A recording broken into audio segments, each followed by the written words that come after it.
WhatsApp beautiful people, শুভ সকাল। সকাল না অবশ্য, এখন বাজে 12টা, আফটারনুন। এখন থাম্বনেল দেখে দেখতেই পাচ্ছেন যে আসলে কোথায় যাচ্ছি। আমাদের সিরাজগঞ্জ রাইডার্সের মানে সভাপতি, মানে গ্রুপ জিএম আর কি, সে এবং দেশি বাইকারের মেন্টর শাকিলুর রহমান ও হচ্ছে ডিমন কিনতে যাচ্ছে। বাইক শোতে গিয়েছিল, ওইখানে কিছু একটা অফার ছিল, তো সেই অফারে হচ্ছে কিছু টাকা ছাড় ছিল, অর্থাৎ 10,000 টাকার মতো ছাড় ছিল। সেই সময় আর কি ও বুকিং দেয়। আজকে সেই গাড়িটা ডেলিভারি নিতে যাচ্ছি ঢাকাতে। তো মানে বেশি এক্সাইটেড, তো এই জন্য ব্লগে আর কিছু বলা হবে না। যা হবে সেটা হচ্ছে মানে শোরুমে গিয়েই হবে। চলুন আপাতত টুকটুক করে আগাই, আবার আমাদেরকে আজকে গাড়ি নিয়ে ব্যাক করতে হবে। কপাল যদি খারাপ থাকে তাহলে গাড়ি নিয়ে রাত্রেই ব্যাক করতে হবে, কারণ হচ্ছে যেহেতু আজকে নাম্বার পাবো না প্রথমত, দ্বিতীয়ত ঢাকার ভিতরে নাম্বার ছাড়া গাড়ি চালানো সো টাফ। রাত্রে হয়তো চিপা চুপা দিয়ে বের হওয়া যাবে, সমস্যা হবে না। তারপরেও দেখা যাক কি হয়, আমরা আগে যাই, ঢাকা পৌঁছাই, আর রাস্তার ভিতর তো আপডেট থাকবেই। আপাতত আমার সাথে আছে সুজন ভাই, এ হচ্ছে সুজন, কারেন্ট সুজন, এ সব কিছু কারেন্টের গতিতে করে। আর পিছনে একটা হর্নেট দেখা যাচ্ছে, ওইখানে রায়হান ভাই আছে, প্লাস হচ্ছে শাকিল। এই তো এই চারজনই যাচ্ছি, দুইটা বাইক নিয়ে। আসার সময় 3টা বাইক হবে। দেখা যাক কি হয়, চলুন সামনের দিকে আগাই, দেন কথা বলি।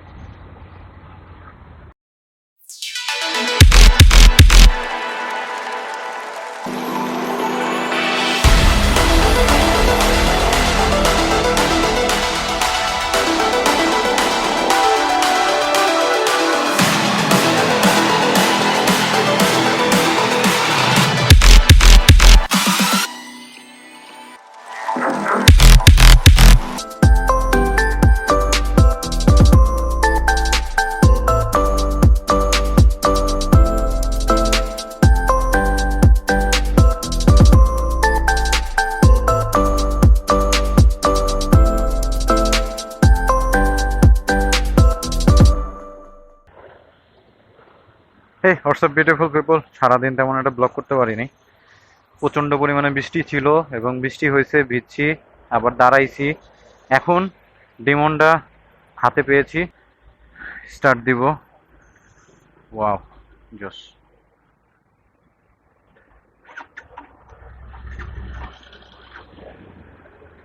নিউ গাড়ি, ব্রেকিং পিরিয়ড মেনটেন করে যেতে হবে, বাট স্টক আরপিএম এত কেন বুঝলাম না।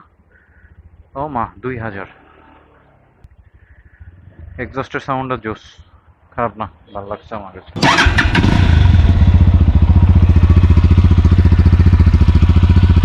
বাট আবারও বলি, আমার জন্য স্পোর্টস বাইক না, কারণ আমি স্পোর্টস বাইক চালাতে পারি না।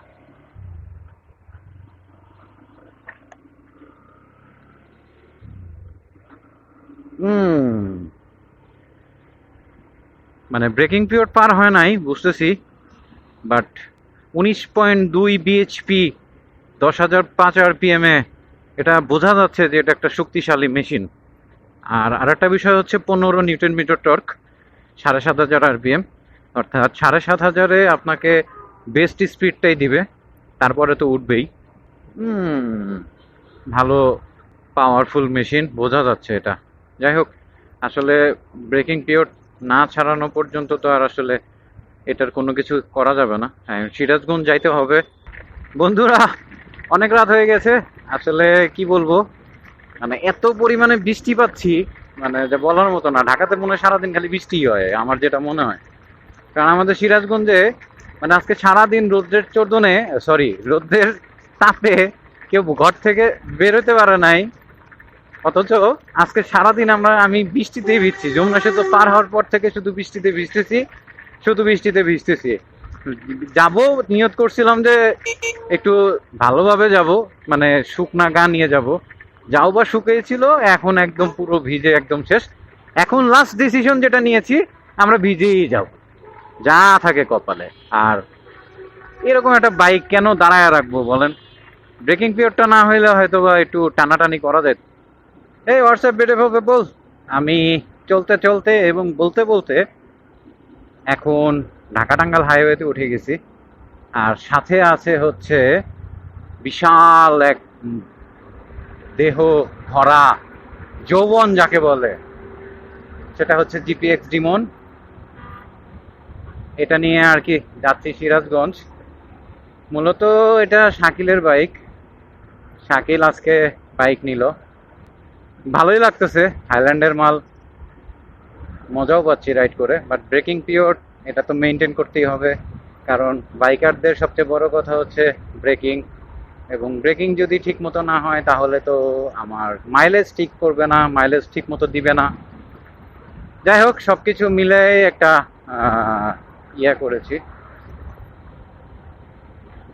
এখন বিষয় হচ্ছে আজকে সকালে যে কাহিনীটা হলো হচ্ছে শাকিল 8:30টার সময় ফোন দিছে আমাকে, ফোন দিয়ে বললো যে সকালে ফ্রি আছিস কিনা। আমি বললাম যে আপাতত ফ্রি আছি, খুব আর্জেন্ট কোনো কাজ নাই, বাট দোকানে যাব, মানে আমার প্রতিষ্ঠানে যাব। এর মধ্যেই মানে বললো যে ঢাকা যাইতে হবে। বললাম কেন? তখন বলতেছে যে গাড়ি নিতে যাব। তো বেশ কিছুদিন আগে ও বলেছিল আমি 4V বিক্রি করে দিব, কারণ সিলেট ট্যুর থেকে আসার পরে মানে ওর সিলেট ট্যুরে বেশ ভালো প্রবলেম করেছিল গাড়িটা, যার কারণে ও বলেছে যে বিক্রি করে দিব। আমিও জানি যে বিক্রি করে দিবে, এবং গতকাল মানে গতকালকে আর কি সে বিক্রি করেও দিয়েছে গাড়িটা। আজকে যে নিবে এটা আসলে আমার জানা ছিল না। আনফর্চুনেটলি সে খুব মানে সুন্দরভাবে আর কি গাড়িটা নিয়ে নিল আজকে। তো যাই হোক, পাওয়ারফুল একটা মেশিন চালাচ্ছি থাইল্যান্ডের, 19.2 বিএসপি একটা মেশিন, 15 নিউটন মিটার টর্ক। এটা হচ্ছে 7,500 আরপিএম এ। তো মোটামুটি 7,500 আরপিএম এ আপনাকে যে স্পিডটা দিবে এটা হচ্ছে তার ইনস্ট্যান্ট পাওয়ার। আমি এটাই বুঝি আর কি। তো সেই সুবাদে মোটামুটি মানে মাত্র 55 কিলো রাইড করে বুঝতেছি যে এটা আসলে আসলে ভালো পাওয়ারফুল একটা মেশিন। আর সবচেয়ে বড় কথা হচ্ছে এটা হচ্ছে থাইল্যান্ডের মাল। এটাই হলো অনেক বড় বিষয়। থাইল্যান্ডের মাল যে কয়টা দেখেছি, যেমন থাই সিভিয়ার, ইন্দো সিভিয়ার, তারপরে ইন্দো R15, মোটামুটি সবগুলারই পাওয়ার বলতে ওগুলাতেই পাওয়ার বুঝায়, যেটা বলা চলে। আর আরেকটা মজার ব্যাপার বলি আপনাদেরকে, এই গাড়িটায় অ্যাসেম্বলি হয় হচ্ছে থাইল্যান্ডে, আর সরি অরিজিন হচ্ছে থাইল্যান্ড, অ্যাসেম্বলিও থাইল্যান্ড। বাট এটার যে সেকেন্ড লটটা আসবে সেটা বগুড়াতে ম্যানুফ্যাকচার, মানে বগুড়াতে অ্যাসেম্বলি হবে, অর্থাৎ বগুড়াতে ফিটিংস হবে। এটা হচ্ছে কথা। বাট আমি যেটা এখন চালাচ্ছি এটা বগুড়াতে এখন পর্যন্ত স্টিল নাও ইয়া করেনি তারা, মানে ফিটিংস করেনি, অর্থাৎ অ্যাসেম্বলিটা করেনি। যা করেছে অরিজিনটা থাইল্যান্ড এবং অ্যাসেম্বলিটাও থাইল্যান্ড। তো সেই সুবাদে মোটামুটি ভালো রেসপন্স পাচ্ছি বাইকটার, কারণ বাইরের ফিটিংস আসলে খুব ভালো দেয়। তো যেটা প্রবলেম মনে হচ্ছে আমার, সেটা হচ্ছে মেইন প্রবলেমটা হচ্ছে এটার মানে হেডলাইটের আলোটা এতই নগণ্য, মানে শহরের ভিতরে এটা আসলে কোনোভাবেই, মানে শহরের ভিতরে এর লাইট দিয়ে কোনো কাজে দিবে না। দেখেন আমি হাই বিমে চালাচ্ছি, অথচ সামনে কি অবস্থা। যাই হোক, সামনে আমার যে হর্নেটটা দেখতেছেন, রায়হান ভাই রাইড করতেছে, ওটা রায়হান ভাইয়ের হর্নেট, এবং রায়হান ভাই ওটা আমাদেরকে পাহারা দিয়ে নিয়ে যাচ্ছে। আর পিছনে হচ্ছে এক্স ব্লেডটা, যেটা আমার পিছনের এক্স ব্লেডটা ফগ জ্বালিয়ে আমাকে পাহারা দিয়ে নিয়ে যাচ্ছে। আর ওভারঅল ঢাকা টাঙ্গাইল হাইওয়েতে প্রচুর পরিমাণে আপনাদের ছিনতাইকারী হচ্ছে, যার কারণে তিনজন একসাথেই যাব, একসাথেই বাইক যাব। আর ব্রেকিং পিরিয়ড বলে হচ্ছে 5,000 আরপিএম এ আমি চালাইতে পারতেছি না। 5,000 আরপিএম এ মোটামুটি 70-80 এটাই রান করতেছি, এইভাবেই যাব যতক্ষণ লাগে। আচ্ছা, হেডলাইটের ইস্যু মেইন ইস্যু।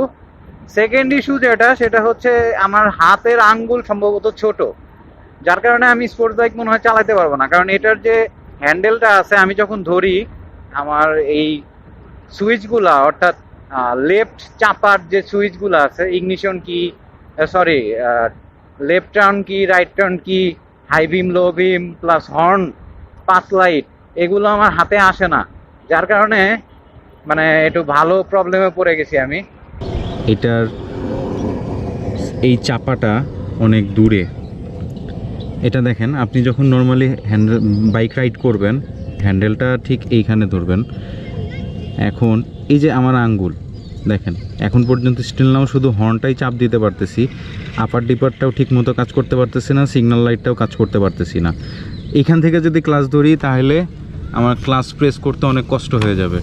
নর্মালি সবাই এখানে ধরেই ক্লাচ প্রেস করে, তার মানে এটা অনেক দূরে দিয়েছে। এটা একটা বড় ইস্যু, যদিও বাইকটা আমার না, বাইকটা হচ্ছে শাকিলের। তারপরেও এটা মনে হয় আমার জন্য মনে হয় যে সার্বজনীন, এটা আর একটু কাছে নেওয়া লাগতো অথবা হ্যান্ডেলটা আর একটু ছোট করতে হতো। এটা একটা বিষয়। আর 3 নাম্বার ইস্যুটা আসলে এখন পর্যন্ত ফিল করতেছি, যেটা ভাইব্রেশনের ইস্যু। ভাইব্রেশনটা মোটামুটি আমি নতুন বাইক হিসেবে 5000 RPM চালাচ্ছি, 70-80-তে ভালো ভাইব্রেশন করতেছে, যেটা মোটামুটি আমার যতটুকু বিলিভ, মানে কত 100 ক্রস করার পরে এটার ভাইব্রেশনটা একটু বেশিই হবে।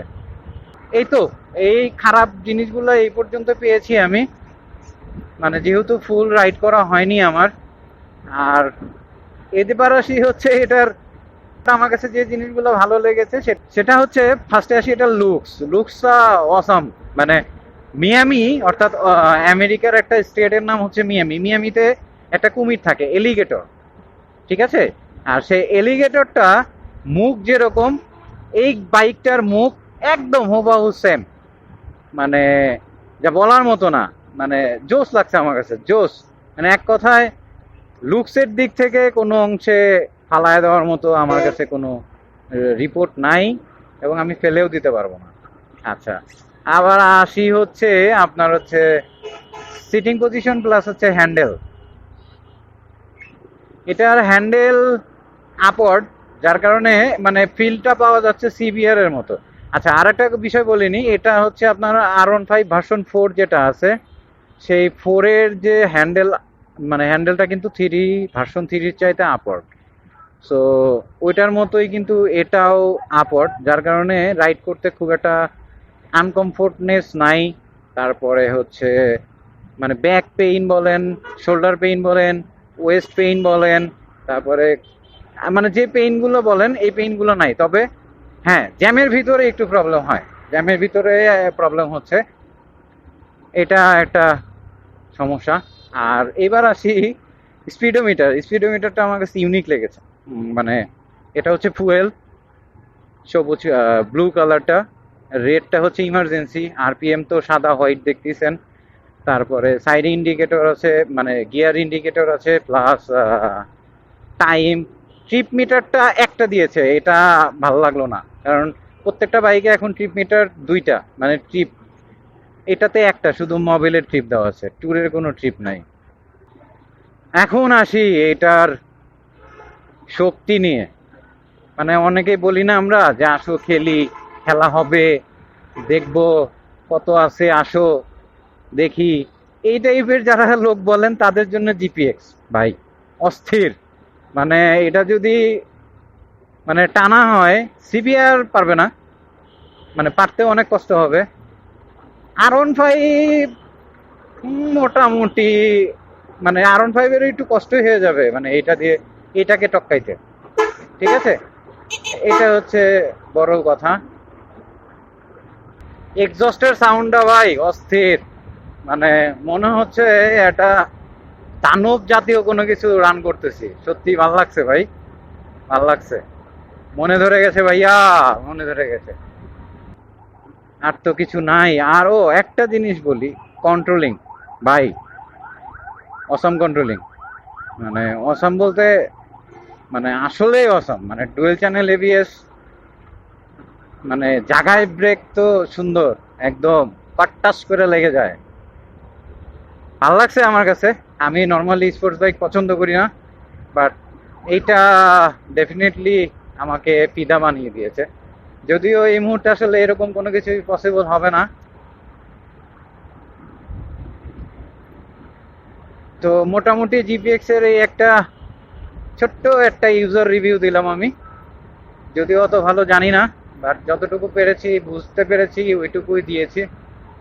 আর সত্যি কথা বলতে একটা বাইক আপনার এই মাত্র 50-60 কিলোতে রান করে, এটার ব্যাপারে খুব একটা আসলে বলা ঠিক না।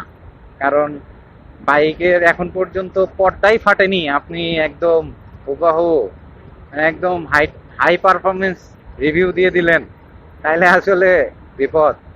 একটা জিনিস, জিপিএক্স ডিমনের স্পিডোজের মহাকালের যে শোরুমটা আছে, ওইখানে গিয়েছিলাম, তাদেরকে বলেছিলাম যে একটু ব্যাটারিটা চার্জ আপ করে দিতে, কারণ আমরা বেশ ভালো রান করব। কিন্তু তারা আসলে ব্যাটারিটা খুব ভালোভাবে রান করে মানে ইয়া করে দেয়নি, যার কারণে হর্নের একটু প্রবলেম করতেছে।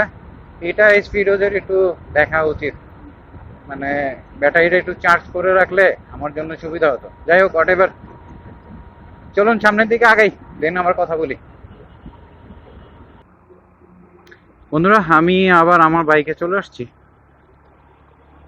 মানে এমন মনে হচ্ছে কত রিল্যাক্সে রাইড করতেছি। স্পোর্টস বাইকের মজা একটা, নেকেড স্পোর্টসের মজা আলাদা।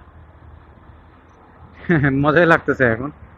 মানে এই বাইকটা হলে সারাদিন রাইড করা যাবে, এরকম একটা ফিল আসতেছে আমার কাছে।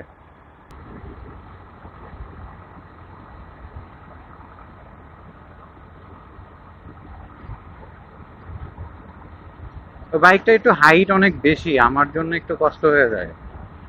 যদি ছোট হইতো, মানে একটু নিচা হইতো, বেশি না, 2 ইঞ্চি 3 ইঞ্চি কম হইতো, তাহলে আমার জন্য অনেক সুবিধা হতো, আমি নিয়ে নিতাম। বাট এখন এই মুহূর্তে নেওয়াটা কষ্ট হবে আমার। যাই হোক, ভালো লেগেছে। আসসালামু আলাইকুম ইয়া আলাল কাবুর, আসসালামু আলাইকুম ইয়া আলাল কাবুর, আসসালামু আলাইকুম ইয়া আলাল কাবুর।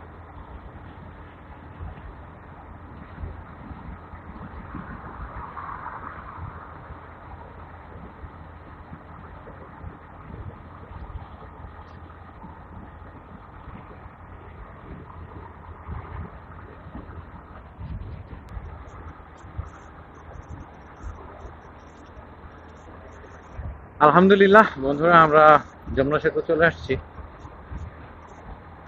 তার মানে বাসা পেয়ে গেছি। মানে আর মাত্র 10 কিলোর মতো আছে, 10 না, যমুনা সেতু কয় কিলো, 4 কিলো, 5 কিলো, 5 কিলো অর্থাৎ 15 কিলো রাস্তা আছে আমার। তাও করলেন মোটামুটি। যাই হোক, ভালোভাবে আসতে পারছি ইনশাল্লাহ, ছোটখাটো কোনো সমস্যাও হয়নি। আল্লাহ যা করেছে মঙ্গলের জন্যই করেছে, এটা হলো বড় কথা। তো ভালো থাকবেন সবাই, সুস্থ থাকবেন। আর আমার ব্লগটা আজকে এখানেই শেষ করেছি। আর শাকিলের বান্ধবীর জন্য দোয়া করবেন, কারণ শাকিলকে বান্ধবীকে আমরা সবাই হাতিয়ে দিয়েছি, সে যেন সুখে শান্তিতে বসবাস করতে পারে, এই কামনাই করি। এত হাতাহাতির পরও যে সে আসলে সুস্থ আছে, এটাও আমরা কামনা করি। আল্লাহ হাফেজ।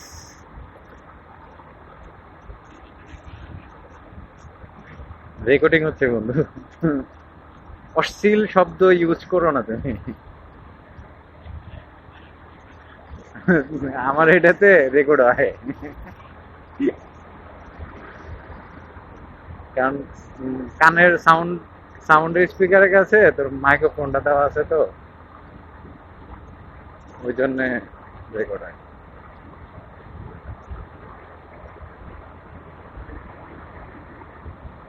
যা আগে যা।